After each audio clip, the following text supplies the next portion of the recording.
ভরতপুর গ্রাম পঞ্চায়েতের উপসমিতির অনাস্থা। মুর্শিদাবাদ জেলার ভরতপুর 1 নম্বর পঞ্চায়েত সমিতির অধীন ভরতপুর গ্রাম পঞ্চায়েতের 4 জন উপসমিতির বিরুদ্ধে অনাস্থা আনেন ভরতপুর গ্রাম পঞ্চায়েতের সদস্যগণ। সেই উপসমিতির অনাস্থার হিয়ারিং হলো ভরতপুর 1 নম্বর ব্লকের সমষ্টি উন্নয়ন আধিকারিকের অফিসে। সকল সদস্যগণ উপস্থিত ছিলেন। শেষে একটি সাক্ষাৎকারে ভরতপুর ব্লকের তৃণমূল কংগ্রেসের ব্লক সভাপতি নজরুল ইসলাম টার্জেন কি বললেন দেখুন।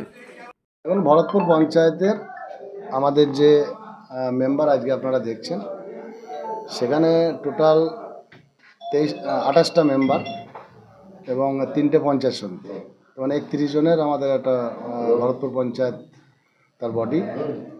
তো আমরা দীর্ঘদিন লক্ষ্য করছি যে এখানে যে 4টে সঞ্চালক ছিল, তো সেই সঞ্চালকরা তাদের কাজ ঠিকমতো না করার জন্য 16 জনের একটা বডির মেম্বার তারা তাদের প্রতি একটা মানে অনাস্থা নিয়ে এসছেন আর কি, উপসমিতি ভাঙার ক্ষেত্রে। সেই জন্য আজকে এখানে হাজির হয়ে বিডিও তার হিয়ারিং নিলেন।